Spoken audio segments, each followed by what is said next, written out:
Bruv, what did we just watch?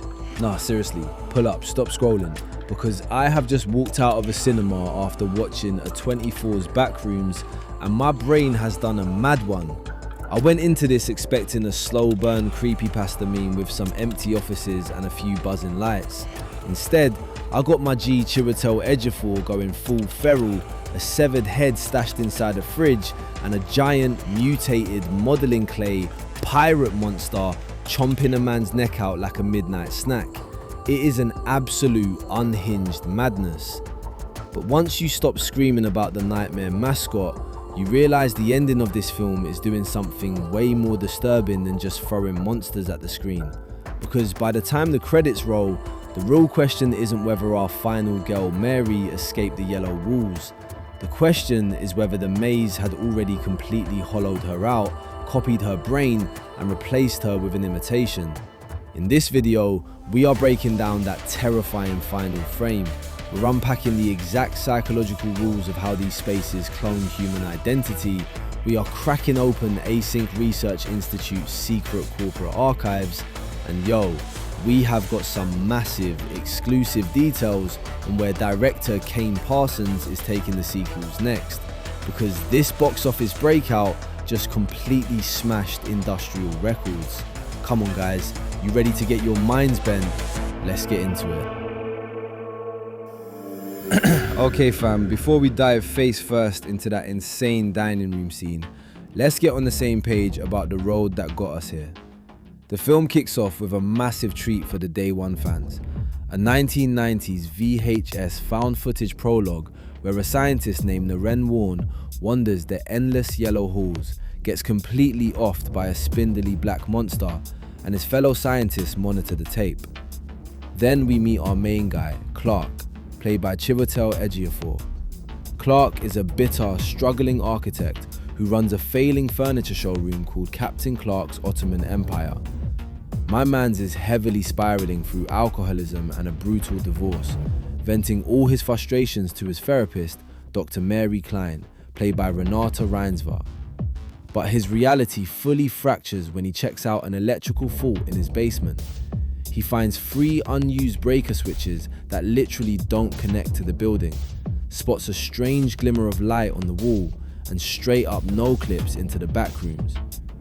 When Mary naturally thinks he's just suffering from alcohol withdrawals, Clark recruits his young employees, Kat and Bobby, to gather video proof. Bad move, fam. They encounter a sloped corridor, lower Bobby down on a rope, and the creature yanks him into the abyss. Kat gets separated. Clark loses his camera in an infinite tiled pool space, and he leaves a cryptic voicemail for Mary saying he's never coming back. Alarmed, Mary hits the basement portal herself, and that is where the movie goes fully uncanny. Okay, come on bruv, let's look at what actually goes down in this third act.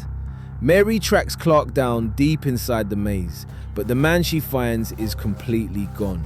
He chokes her out and she wakes up tied to a chair in this bizarre, distorted dining room setup. And this right here is where the movie's actual core idea hits you. The Backrooms isn't just a spooky, empty corridor, it's a reactive sponge. It actively reads, clones, and warps your deepest trauma and memories. To prove it, Clark opens a fridge and you see Kat's actual severed head just chilling on a shelf. He's surrounded by these still life entities, grotesque, faceless human mimics made of pulpy modelling clay that look like broken shop mannequins. And he's literally using them to forcefully recreate his failed marriage. But Mary plays her therapist card. She stops feeding his delusions and forces him to face the truth. His wife didn't leave because the world was unfair. She left because of him.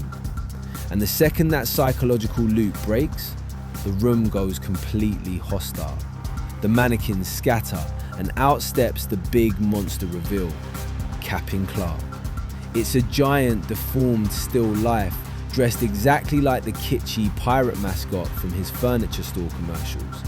It is a literal manifestation of Clark's self-loathing. Clark tries to approach it like a mate, but these things have zero human consciousness. It chomps straight into his neck and finishes him on the spot. Mary legs it through a tight crawl space that physically shifts into a warped copy of her old neighborhood and the store lobby, directly mirroring her own past trauma of being locked in an apartment by her mother.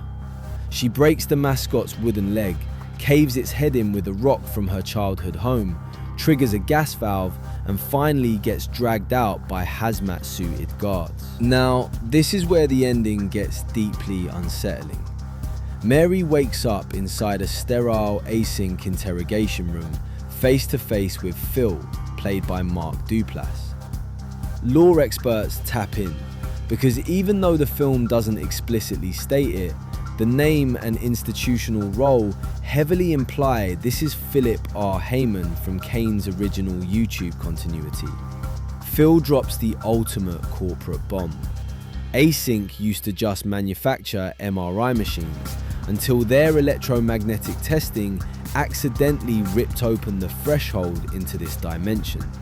They are desperately trying to map it. These reality tears are popping up everywhere, and he straight up refuses to tell her if she's ever going home. And check the audio design here.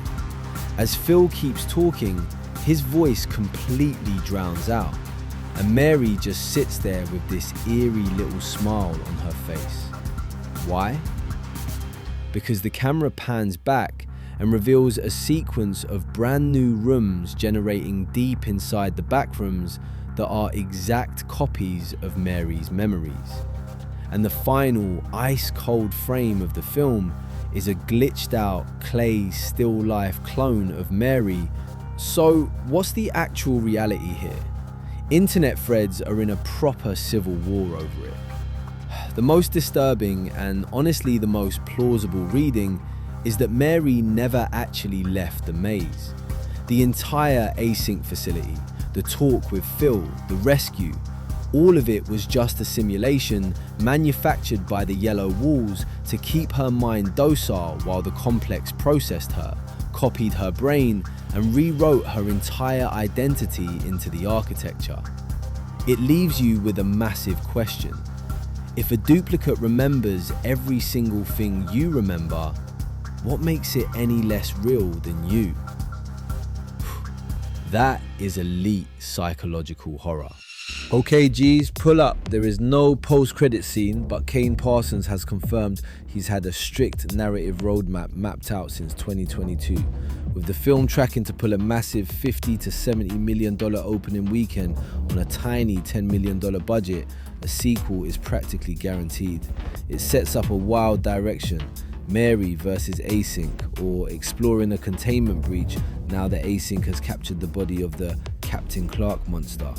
But now it's time for the official oddly horrific stamp of judgment. For keeping the practical, slow burn psychological dread alive and refusing to load us up with cheap jump scares, we are giving Backrooms say less. It's gotta be 4.8 of those buzzing, flickering fluorescent bulbs out of 5. Mainstream crowds might be polarized by that abrupt, cerebral ending, but for the real horror diehards, it's an absolute win. What's your take on that final shot? Is Mary still trapped in a simulation, or did Async just keep her locked away?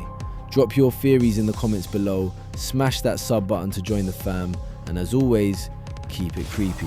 Yada da mean. Sheesh.